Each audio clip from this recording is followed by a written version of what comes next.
Paulo, manda no meu e-mail os dados lá e o seu boletim só para eu poder verificar o que está acontecendo. Daí eu consigo olhar pelo sistema e analisar.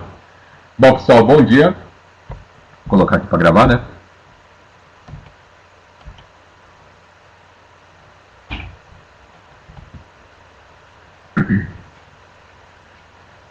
Bom, primeiramente, bom dia.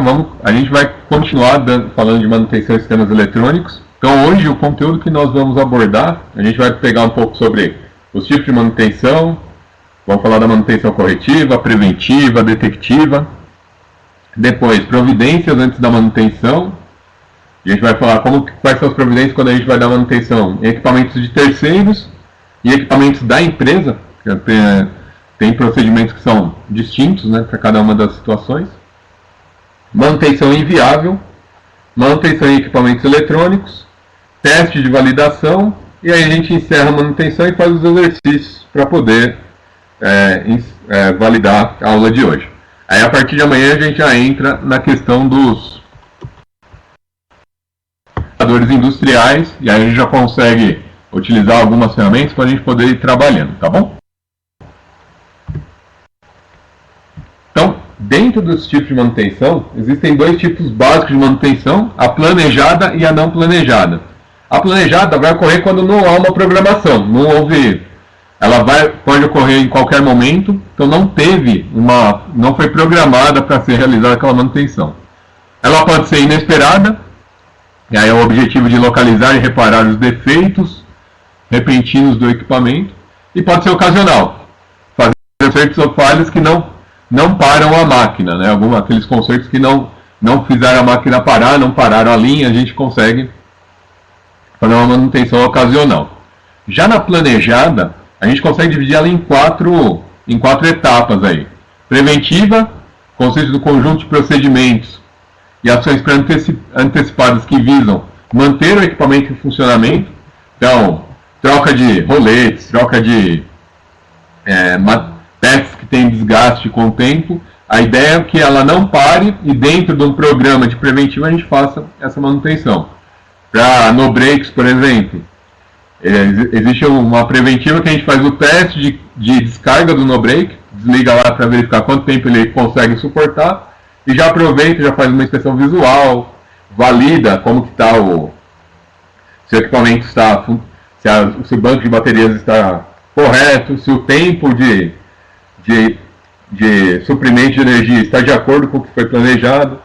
Quando a gente faz esse teste também, a gente consegue verificar se o cliente não ligou impressoras a laser na rede do no-break.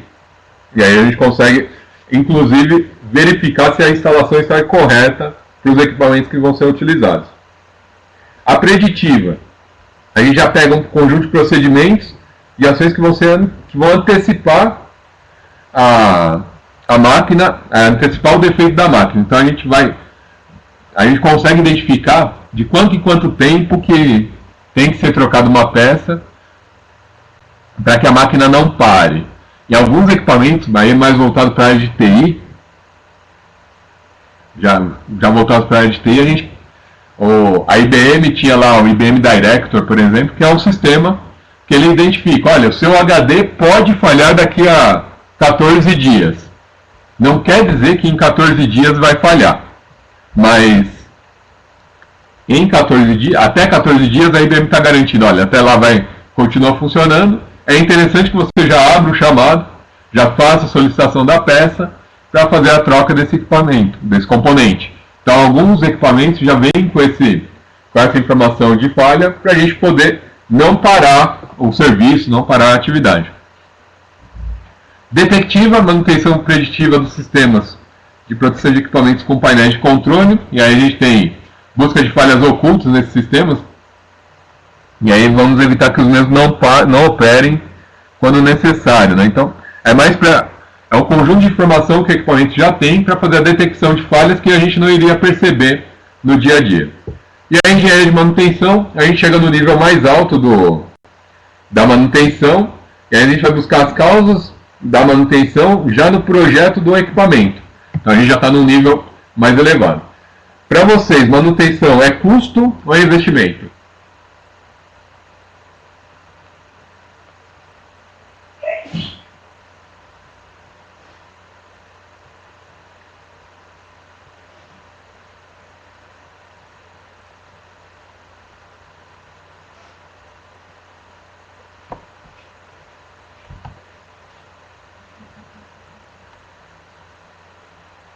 Pro Davi é custo, pro Estevam é investimento. Preventivo é investimento, ótimo. Então, manutenção corretiva é custo. Por quê? A máquina está parada, então tem o custo da máquina parada, ela não está produzindo. Tem lá o técnico para poder fazer a manutenção, tem os componentes que eu vou ter que adquirir na urgência para poder trocar. A manutenção preventiva, ela é um investimento. Por quê? A gente vai programar uma parada que vai causar o mínimo de impacto na produção para garantir que o meu técnico realize o trabalho dentro das especificações e aquela máquina não pare a linha de produção, não pare o processo que ela tem que fazer, ela continue funcionando ao longo do tempo.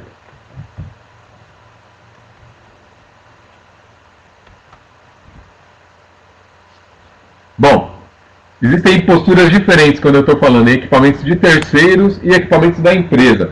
Alguém tem ideia de o que são essas posturas? Quais são essas posturas?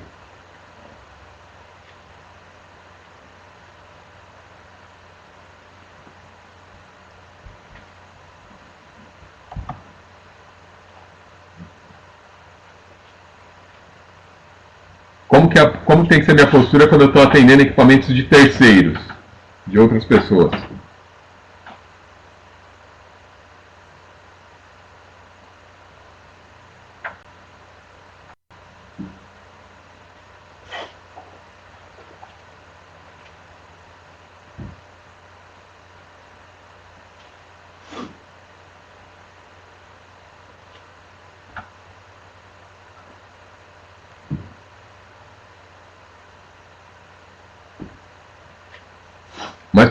O mais profissional possível é sempre, né? Tanto em terceiros como dentro da empresa. O que acontece assim, com equipamentos de terceiros, eu vou ter que adotar procedimentos ao receber o material o equipamento dessa pessoa. Antes de fazer qualquer coisa no equipamento, eu vou ter que informar o usuário lá, o cliente, das características da manutenção que vai ser dada. Eu vou ter que solicitar uma aprovação para poder iniciar a manutenção. Então é um procedimento que eu tenho que adotar. Não posso chegar lá, pegar o equipamento, trocar a peça e falar, olha, ficou R$200. A cara fala, não, o que você fez? Troquei isso. Não precisa. O cara retira, você fica com prejuízo, ou então tem que parar lá e retirar o componente que você colocou, e acaba sendo pior ainda, porque o cliente vai achar que você mexeu, piorou o equipamento. Então, na verdade é sempre orientado para justificar para o cliente tudo que você está fazendo. E dentro da empresa, existem outros procedimentos que a gente adota, como receber a solicitação de chamada, o registro da solicitação, fazer os procedimentos adequados, que a gente vai ver agora. Então, equipamentos terceiros. Geralmente a assistência técnica recebe muito equipamento terceiro. Antes de realizar a manutenção, é necessário fazer o orçamento, por quê? Porque é com base nele que você vai justificar o que você vai cobrar. E o que precisa constar ali? Dados pessoais do cliente, nome, endereço, telefone, marca, modelo e número de série do equipamento. Isso é importante para como é uma assistência técnica, pode receber o mesmo modelo de diversos clientes diferentes. A falha ou defeito informado pelo cliente. Lista de peças que serão trocadas, que devem ser substituídas. E os custos dessas peças, o valor da manutenção, ou seja, só a mão de obra para fazer a troca. Prazo para execução do serviço, deve considerar o tempo para encomendar peças e o tempo necessário para realizar a manutenção. Então, além da peça chegar para você, o tempo que você vai levar para trocar e o período e condições de garantia. E aí vão alguns pontos importantes aqui. Lista de peças que deveriam ser substituídas e os seus custos. Você tem que informar o custo para esse cliente do componente que ele está comprando. Depois, o valor da manutenção. Quanto vai custar o seu trabalho para aquele momento? Quando a gente vai falar de recepção de equipamentos, o ideal é que hoje com o smartphone fica bem mais fácil. Você pode tirar fotos de tudo e registrar. Por quê? Imagina se o cara te trouxe numa caixa desse jeito. O que será que aconteceu com o equipamento que está ali dentro? Ele foi bem trabalhado, ele teve algum cuidado para colocar na caixa?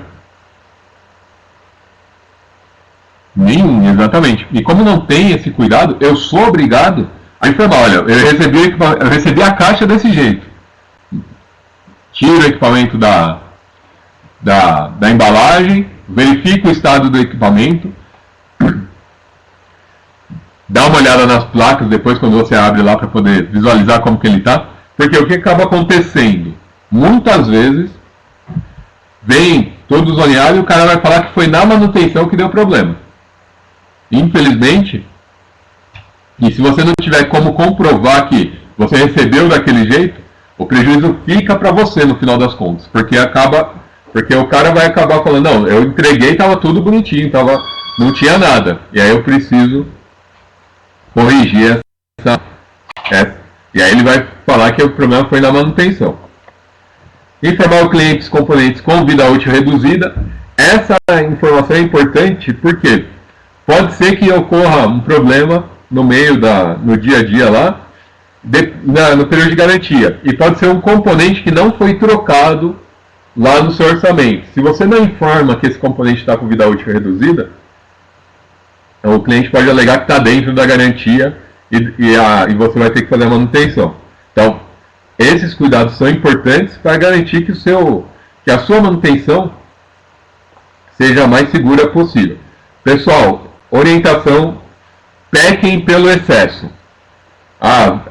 Registrem a maior quantidade possível de informação. Se for possível, tire fotos, cria lá o seu histórico de atendimento para esses clientes. Porque geralmente é naquele dia que você fala, hoje eu não vou fazer. Ele é tranquilo, e é quando dá o problema. Transparência. Transparência com o cliente é tudo, pessoal. Vou mostrar um vídeo aqui para vocês entenderem por que da importância da transparência.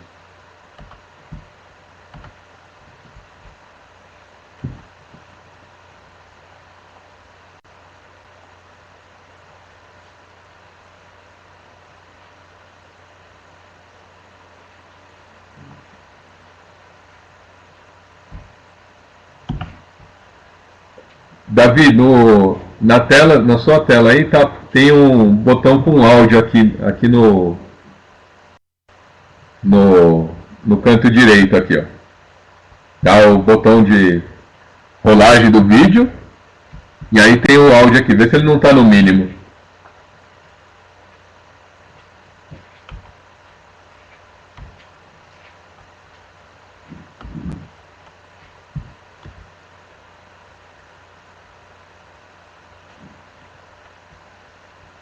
Pera aí.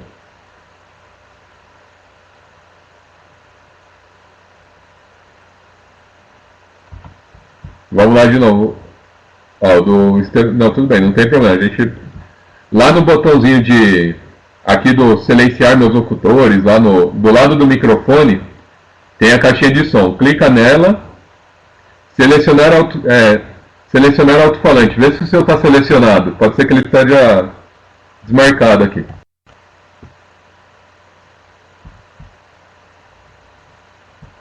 Beleza? Eu vou dar o play e vamos ver se volta o áudio.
Ah, beleza, Davi.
Bom, pessoal, e aí? Qual que é a justificativa? Incompetência ou desonestidade? E a partir daí ele vai falar que veio a Record e o cara vai dar parabéns pro desonestidade.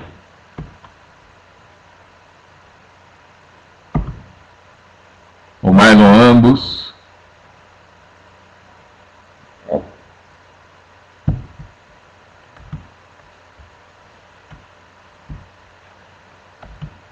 Dentro da manutenção, o que vocês perceberam de erro aí do pessoal? O que vocês viram que estava errado?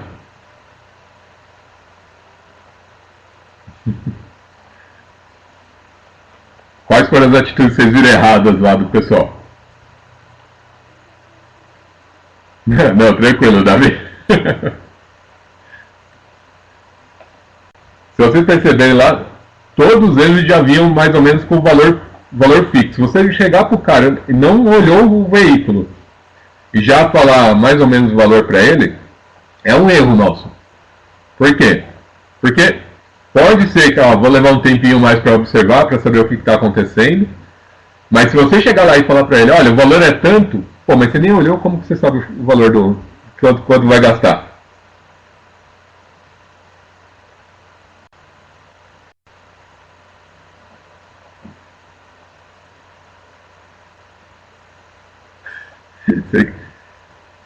Olha, mas 150 para analisar foi caro, mas vamos supor, no caso lá, vamos supor que ele gaste 3 horas, ele vai fazer realmente uma análise de abrir o veículo, olhar cada item lá para poder dar o orçamento para o usuário. O problema é que sim, se ele já vem com esse valor, a gente já sabe que ele vai gastar mais para trocar a peça, né?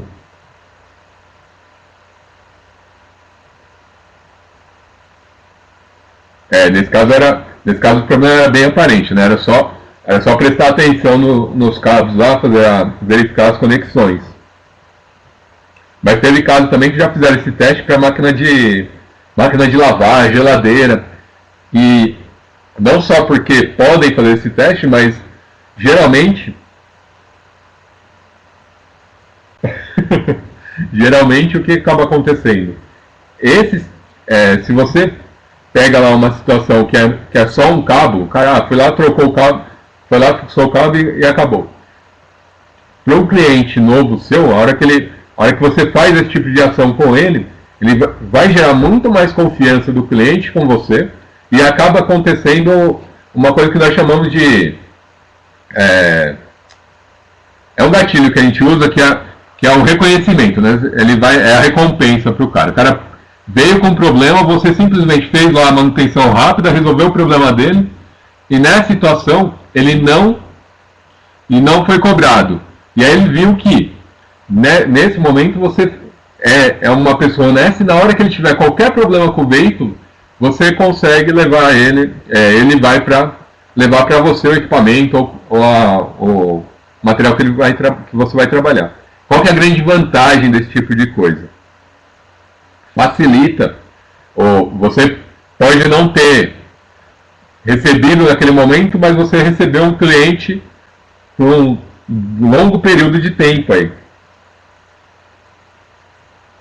Olha lá, nesse caso o cara ganhou, exatamente, nesse caso ele ganhou uma visibilidade muito grande, e aí o pessoal que está assistindo vai acabar acompanhando. Muito bom, Davi, isso mesmo.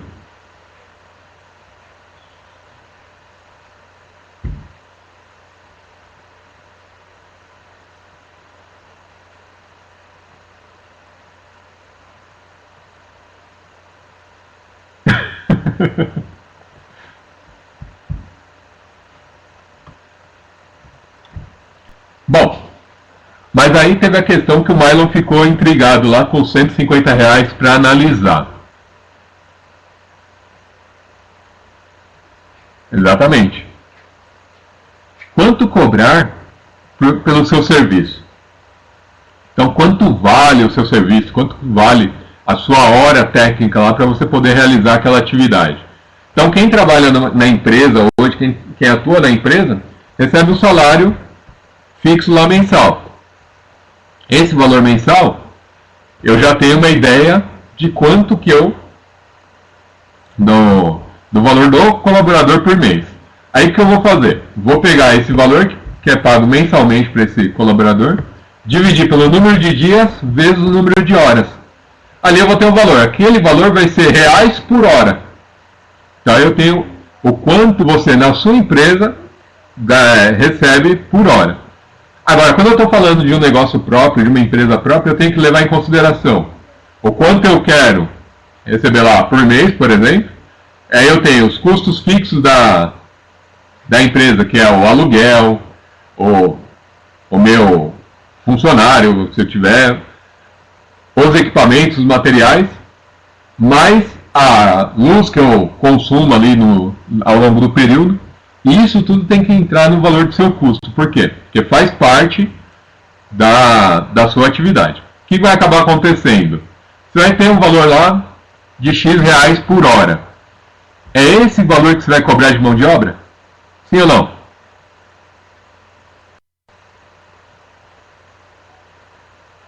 Por que não, Davi?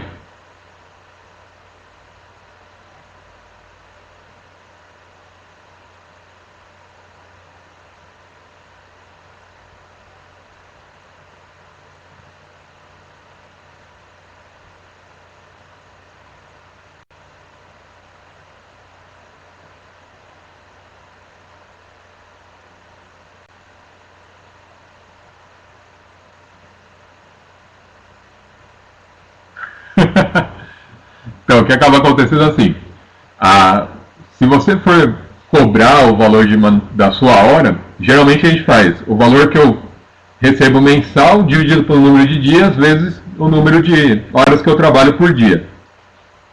Dessa forma eu tenho o meu valor hora. Quando eu sou CLT e trabalho para uma empresa, eu consigo saber quanto que eles me pagam por hora.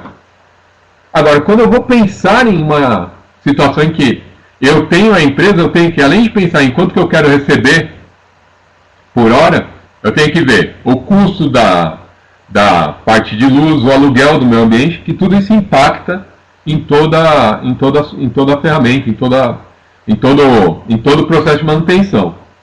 E aí vem a pergunta: vocês cobrariam exatamente o valor hora que vocês calcularam aí? O Estevão não. E aí já pensa na pergunta: por que não?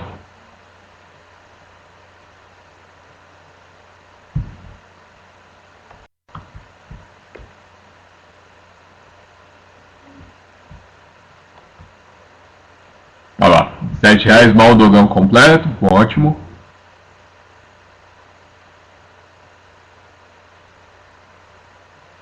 O valor ser justo. O que seria um valor justo, Davi? Como que a gente poderia falar que o valor é justo para nós?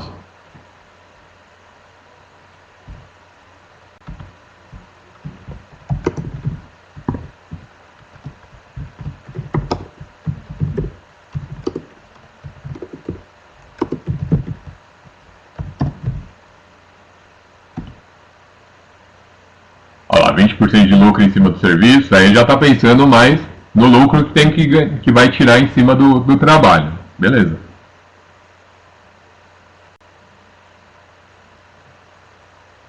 Então, Marlon, lembra lá que você falou de 150 para analisar?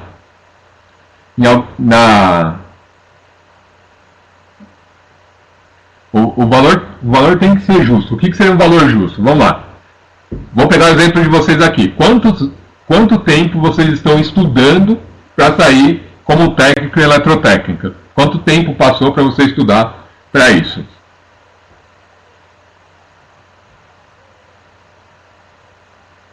$18 meses, 1 ano e meio. Então vocês investiram 1 ano e meio do seu tempo para se preparar.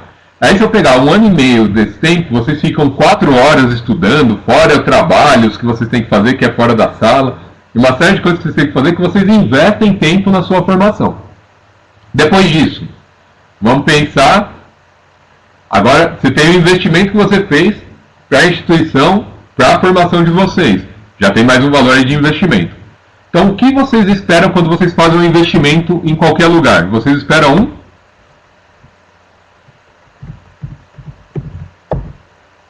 retorno.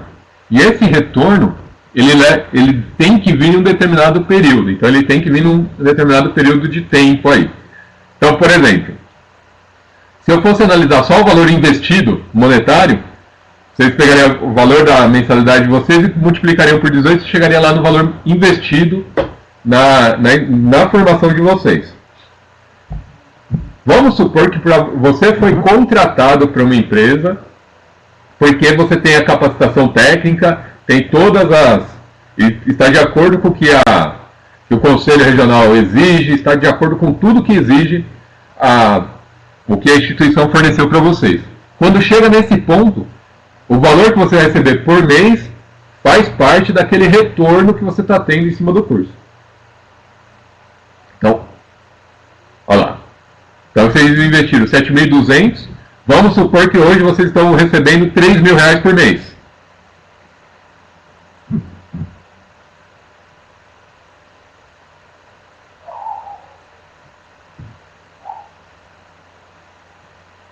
Exatamente, olha lá, o Davi já começou a colocar direitinho. Transporte, o tempo que vocês investiram. Perfeito, Mário. Dá sequência. Consegue. Então, o que acaba acontecendo? Começou a receber o valor mensal. Os 7.200. Aí você foi contratado como técnico em eletrotécnica. Está lá o responsável técnico pela parte eletrotécnica da empresa. E aí, essa atividade só é possível porque você tem a formação, conseguiu concluir todas as etapas, está com o certificado de acordo, está com o registro no conselho da maneira adequada, e aí você é o responsável técnico da empresa. A partir desse momento, o valor que você recebe começa a pagar esse investimento aqui que você fez. Então você começa a ter o retorno sobre esse investimento com base na sua formação. E a partir dali, a hora que terminou de pagar, por exemplo, acabou de pagar os 7.200, o que acabou acontecendo? A partir daí, o que você recebe é lucro, né?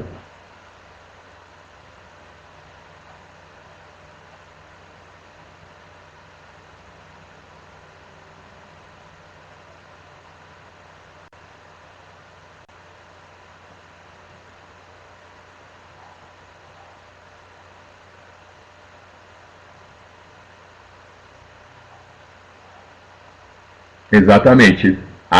Trabalhar por conta tem as vantagens de você poder atender vários clientes e poder chegar nesse resultado mais rápido.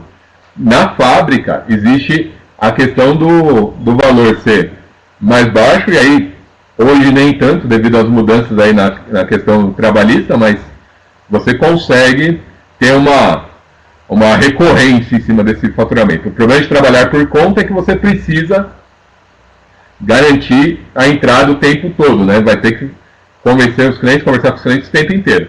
Já na fábrica você tem a questão da CLT, e aí você tem aquele valor por mês com base no resultado dos seus trabalhos. Então existe essa discussão, abrir meu negócio ou CLT, mas aí é aquela, vai de cada um. Eu preciso pensar em qual é o melhor no meu momento, né? Então tem momentos que a pessoa está muito mais voltada para o empreendedorismo, abrir um negócio, e tem pessoas que preferem trabalhar como carteira assinada e ficar com a questão da carteira assinada. Mas aí não tem certo e errado, né? O que a pessoa acredita que é o melhor para ela naquele momento.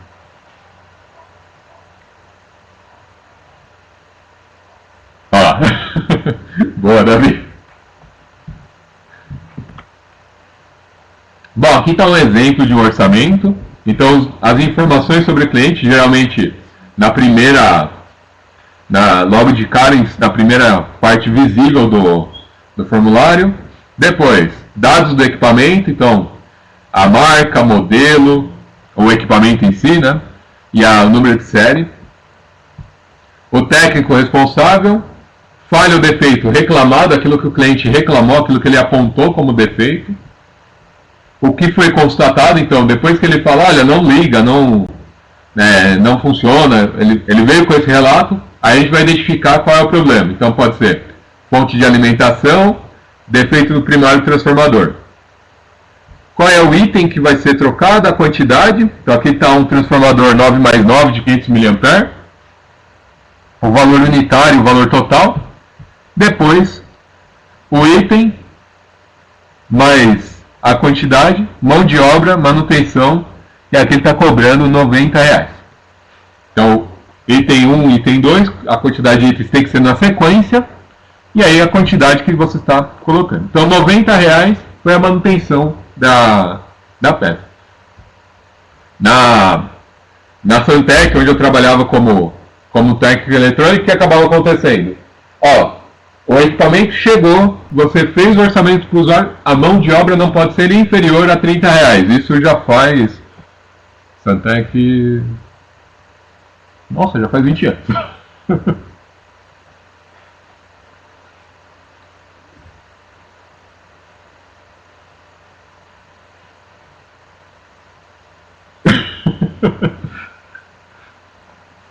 Então,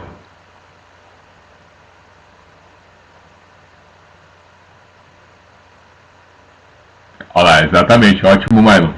Tem fora da parte técnica financeira, ainda tem a parte de experiência na área, que acaba contando também pro trabalho. E lógico que essa parte de experiência te dá uma outra vantagem, né? Aquele tempo que você levava lá no começo, de 1 hora para fazer uma manutenção, com a sua experiência, às vezes você leva 10 minutos, e aí você sabe, olha, no período lá, em geral, leva-se 1 hora para consertar, mas eu, com a minha prática, a minha experiência, em 10 minutos está arrumado, e isso você coloca para o cliente. Coisas importantes para vocês lembrarem. O rapidinho é um problema, tá? Eu sei que às vezes a gente fala assim, olha, a manutenção é rapidinha. Se você fez a manutenção muito rápido, o que o cliente pensa? O que ele vai pensar?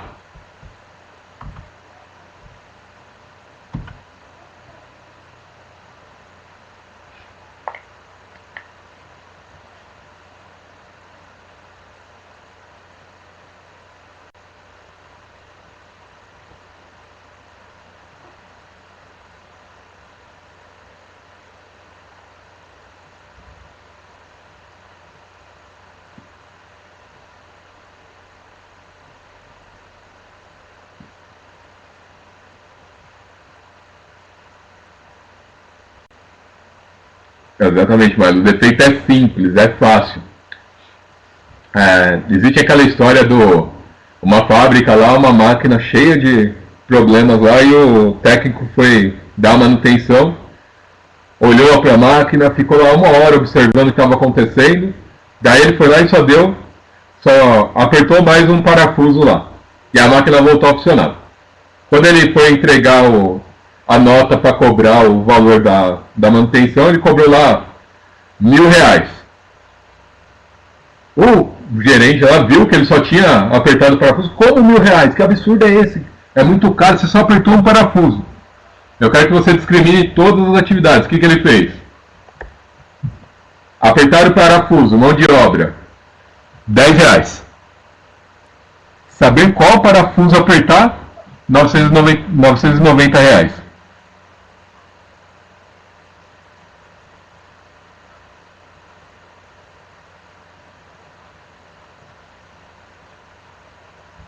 Olha lá. Olha o que acontece. E o pior, né? O nível térmico ele é baratinho, né? E aí cobrou R$ 90. Eu não reclamo do cara falar, olha, R$ 90 foi a minha mão de obra, beleza? É o trabalho dele, a mão de obra eu não discuto muito. Agora, no caso dele, foi lá e deixou direto, tirou a proteção do equipamento, pode danificar o equipamento e ainda está cobrando o valor, está cobrando o valor de troca de peças e componentes que não foi feito. E aí entra na questão de transparência. Existem outras situações, tá, pessoal? Existem diversas situações que geram essa questão de problema com o atendimento. Por exemplo, teve um cliente meu que ele veio com o aparelho de som, trouxe para mim, olhei lá o aparelho e falei, olha, não, o CD está pulando. E geralmente CD pulando ou é a cabeça lá que não está lendo ou é só limpeza. Às vezes acontece. Aí fui limpei, peguei um CD ruim pra caramba lá, todo riscado para ver se pulava, coloquei para rodar, não pulou nada. Limpei na frente, o cara falou, tá aqui. Limpei o CD, não tá pulando, tá vendo? Meu CD foi esse aqui que tava tocando, não tá pulando, tá funcionando direitinho. Toma. O cara levou pra casa, na casa dele pulou de novo, ele trouxe, eu trouxe essa merda pra você arrumar, não pra você limpar. Bom, o que estava acontecendo? Depois que o cara trouxe de novo, que pulou outra vez, eu fui ver aonde que o cara morava. E na região que eu morava tem uma antena de rádio. Dependendo da posição onde ele mora, a antena interfere nos aparelhos eletrônicos. E para resolver isso, é só você fazer um aterramento da carcaça de metal no terra da placa e geralmente resolve. Ah, tá bom. Como que tinha que fazer o aterramento, você tinha que fazer todo um processo lá para aterrar. Fui lá, fiz o que tinha que fazer. Olha, o orçamento para aterrar, para fazer esse processo vai ficar em R$70. Aí o cara, ah não, que é muito caro, da outra vez você só limpou. Da outra vez eu só limpei, mas você trouxe agora para arrumar. Ah, tá bom. Beleza. O cara não fez o orçamento, ele não aprovou. Aí ele pegou o equipamento, levou para uma outra assistência. E aí, no caso de assistência, lembra que eu falei que o network é importante, né? Você conhecer conversar com outros técnicos é muito bom. A outra assistência viu que já tinha saído da assistência que eu trabalhava, ligou pra gente, olha, aqui,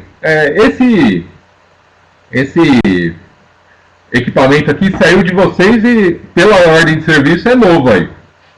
Não, saiu daqui, o cara mora no Jardim América, é só fazer a blindagem do equipamento. Ah, sério? Bom, você cobrou o valor normal, né? Os R$70. Foi. Ah, não, beleza, o cara deve estar bravo aqui, ele está esperando que eu troque alguma peça. E o cara simplesmente falou para ele, não, vou cobrar R$150 e vou trocar a cabeça de leitura. Ah, tudo bem. Depois, no outro dia, o cara me liga, Alexandre, você acredita que o cara aprovou? Eu acredito. Por quê? Porque ele veio aqui me falar. E só fez a blindagem, só isso. Mas por quê? O cliente queria que trocasse alguma peça. E aí, esse é o maior problema. No meu caso, eu só limpei e devolvi, porque realmente não apresentou o defeito. Depois que ele falou, não, voltou a pular, que a gente foi ver que ele morava numa região que realmente é afetada por esse sinal, e a gente só ia fazer a blindagem para ele. Quando eu dei o orçamento da blindagem, não aceitou, e aí não tem problema. Não aceitou o orçamento.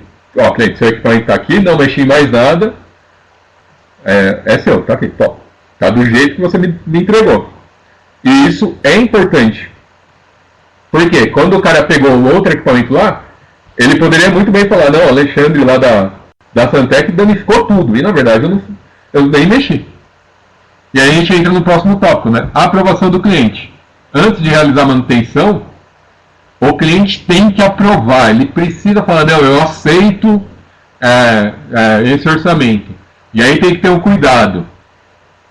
Ele vai aceitar. Esse aceite, eu geralmente recomendo que venha por uma forma escrita, alguma forma que possa documentar. Por quê? Porque só a ligação isso pode gerar problema de falar, não foi isso. Não sabia que era isso, depois tinha e dá problema. Então, geralmente a gente fala, e aí foi aquilo que eu comecei a aula, né? Pequem pelo excesso. Me informem sempre os passos que você vai tomar. Ele precisa fazer a aprovação e ele tem que verbalizar. Eu aprovo esse orçamento para troca disso.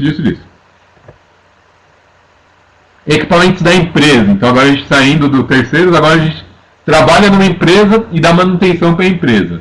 Geralmente é o setor de manutenção lá. Antes da manutenção, pedido formal de manutenção. E aí já é um chamado técnico que é gerado. Por que isso? Por e-mail é uma forma boa esse termo, mas geralmente o pessoal não utiliza tanto. Eu gosto de usar, eu costumo falar para o pessoal, usa o WhatsApp também registra. Então eu falo no WhatsApp, escrevo no WhatsApp e aí eu peço para ele colocar, a senhora aprova ou não o orçamento? E aí ele vai me responder, e aí com base nessa resposta eu consigo usar como aprovação dele. Antes da manutenção, pedido formal. Por quê? Geralmente, em alguns lugares, o cara simplesmente pega o telefone, oi, aqui é o gerente, eu preciso da manutenção assim. E aí o técnico sai correndo para atender sem o pedido. O que acaba acontecendo? O técnico se deslocou, está ocupado realmente fazendo a atividade, mas ele não tem nenhum lugar para indicar que ele está realizando aquela atividade. E na hora que chega alguém vai cobrar a parte de gestão da manutenção, vai fazer uma cobrança no tempo de atendimento, no tipo de atividade que estava sendo feita, o cara não tem como justificar. E isso gera um problemão para a parte de manutenção. Data e hora da solicitação, dados do solicitante, quem foi que pediu, informações sobre o equipamento e falha o defeito. Em algumas empresas, alguns sistemas permitem que o técnico abra esse chamado para justificar o atendimento e vá lá atender. Hoje a maioria fala o quê? Quem tem que abrir o chamado é o solicitante e o técnico responde a esse chamado. Isso é uma coisa que foi difícil o pessoal começar a entender, porque geralmente era mais fácil pegar o telefone e manda o técnico urgente. Aí você mandava o técnico correndo lá para poder atender o cliente. Ele não abriu o chamado, o técnico resolveu o problema, e aí bom, quanto tempo esse técnico ficou nesse chamado? Não faço ideia, não tenho como registrar. Isso me dá uma dor de cabeça gigantesca na hora de gerenciar os técnicos. Porque eu falava, eu preciso de técnico para atender. Aí o pessoal do financeiro vai falar, por que você precisa de técnico se os seus técnicos têm uma ociosidade de tanto tempo? Por quê? Eles contabilizavam o tempo de abertura e fechamento do chamado e acabavam me dando lá que o tempo que não estava nesse período era ociosidade. E na verdade era meu técnico atendendo chamados por causa de interferência do pedidos de urgência e ele não entrava na questão da abertura. Aí, é assim? Então tá. Abre o chamado. Começou, não sai daqui enquanto o chamado não estiver aberto. Aí os caras começaram a entender que a abertura de chamada era importante e a gente conseguia controlar melhor a atividade. Não executar a manutenção sem requisição formal, justamente para garantir o registro. Evitar o jeitinho, quebrar o galho lá para o pessoal. A gente não vai ter ganho de tempo com isso, porque na verdade vai acabar parecendo que você, por mais que você esteja trabalhando o tempo todo lá, está enrolando. Prejudica outras solicitações, porque enquanto você está atendendo um cara que não fez a solicitação, aqueles que fizeram o procedimento correto vão ficar aguardando o seu atendimento. E o seu tempo, lá, lembra do SLA, acaba impactando também. Vai prejudicar a gestão, porque eu não tenho informações reais sobre aquela informação. Vou acabar perdendo dados importantes para a troca de peças, porque você fez a manutenção e não registrou, e gera um custo desnecessário. Manutenção é inviável. Existem algumas situações que a manutenção ela é inviável, não vale a pena arrumar. Que situação é essa? Manutenção vai ficar mais cara que um equipamento novo. Manutenção vai ficar 75% de equipamento novo. Então, em alguns casos, é inviável eu fazer essa manutenção. Custos elevados, peças importadas, troca de placas com perda total, componentes obsoletos. E aqui tem um limite que a gente coloca como referência de 40% do valor do equipamento. Acima disso, não vale a pena. Cuidado com partes mecânicas. Muitos reparos em um curto espaço de tempo indica que a vida útil do equipamento está chegando ao fim. Então, trocou isso, depois de um tempinho vem de novo para fazer outra manutenção e outro componente. Isso vai levando. Não, pode deixar, vai. Não, mas aí o Maverick é uma paixão, né? Nesse caso não é uma manutenção inviável, aí a gente fala que o custo o custo emocional é muito grande, então não chega nos 40%, pode ficar tranquilo.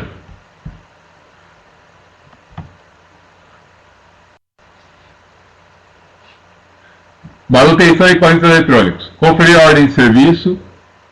Separar os componentes, equipamentos e ferramentas necessárias. Com auxílio do esquema elétrico, localizar os componentes a serem trocados. Realizar a dessoldagem, ou seja, tirar a solda do componente e remover ele. Fazer a limpeza na placa. Posicionar os novos componentes, realizar a soldagem e fazer a limpeza final. A limpeza que você vai fazer, sempre com álcool isopropílico aí, para a gente poder tirar os excessos. Sempre utilizar, e aí, os EPIs, porque óculos de segurança, equipamento de proteção contra eletricidade estática. Na dessoldagem, cuidado com o excesso de temperatura na placa, porque pode danificar trilhas e aí vai dar mais trabalho para arrumar. Na soldagem, prestar atenção na polaridade dos componentes, capacitores, posicionamento dos transistores, isso impacta diretamente na hora que você vai fazer a soldagem do equipamento.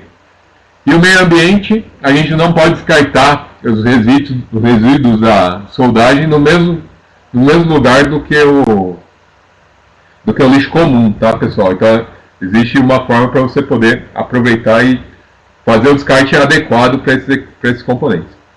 Quando a gente termina de fazer a troca, quando a gente tem componentes com memória, microcontroladores e memória, eu tenho que tomar o cuidado de fazer os ajustes de parâmetros e as configurações. Tinha uma TV da Philips, de 20 polegadas lá, que ela tinha um problema que ela travava e você não conseguia mexer mais nada.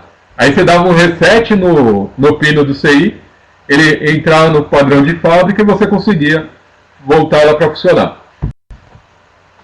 Mas isso a gente só identificou lendo o manual de serviço da Philips. Então, ajuste microcontrolador. Quando eu vou trocar componentes ajustáveis, potenciômetros, por exemplo, o ideal é que você meça o componente para verificar como que está o funcionamento dele, para verificar como que ele está o funcionamento fora do componente. A gente chama isso de teste frio. E depois eu coloco lá no componente e consigo fazer as medições de tensão no aparelho para identificar se o funcionamento está adequado. Aí a gente chama isso de teste quente. Registro da manutenção. Registrar sempre, além do defeito que você encontrou, as operações que você realizou. E para isso eu achei ontem, e aqui foi por acaso, eu achei ontem um videozinho falando de um software que faz isso para as empresas.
Aí, pessoal, é só propaganda do TestFlow, eu vou parar. Mas percebam que já existem empresas voltadas para a área de manutenção buscando registrar os passos dos técnicos. E aí eu vou para uma próxima etapa, que é o quê? Consigo fazer uma análise de todos esses dados para depois falar, olha, esse equipamento em 80% dos casos apresenta tal defeito. E ali eu já começo a trabalhar com a parte preditiva, com a parte preventiva, para garantir a solução. Então, é um sistema só para registrar as etapas do seu processo de manutenção. Teste de validação, a gente vai evitar falhas ou defeitos não percebidos pelo cliente ou usuário, que às vezes acontece, ele fala o defeito que ele percebe, e aí tem outras falhas que estão ocorrendo, falhas ou defeitos que não foram relatados, e o efeito colateral ao realizar uma manutenção, que você pode criar uma outra falha. Às vezes, trocando um componente, ele gera uma outra falha que só ia ser identificado depois que você trocasse o componente. Então, o objetivo do teste de validação: verificar todas as funções do equipamento. Teste a frio, teste quente. Teste a frio, componente fora da placa, placa desenergizada. Teste quente, equipamento conectado à rede para a gente poder fazer a medida. Executar rotinas de testes específicas pelo fabricante. Testes de pós-instalação são mais rigorosos que testes pós-manutenção. Utilização de giga de testes no ambiente formado para a gente poder testar e validar os equipamentos. E aí solicitar o teste do cliente. Está tudo funcionando com você, na sua mão está tudo funcionando. Cliente, testa para mim do jeito que você usa. E aí a ideia aqui é para gerar credibilidade para esse cliente. Tá? Encerramento da manutenção, finaliza a ordem de serviço, limpeza do equipamento, cabos e caixa, organização dos itens que acompanham o equipamento e, por fim, gerar um relatório de calibração. Bom, pessoal, hoje o conteúdo era esse. Essas perguntas eu vou deixar disponíveis para vocês, para a gente poder responder na próxima aula. O Olívio quer dar uma palavrinha para vocês agora, e aí já vamos encerrando. Você quer que pare aqui, Olívio? Pode parar, Alexandre. Obrigado, viu? A palavra é sua, Olívio. Fica à vontade. Bom dia, turma.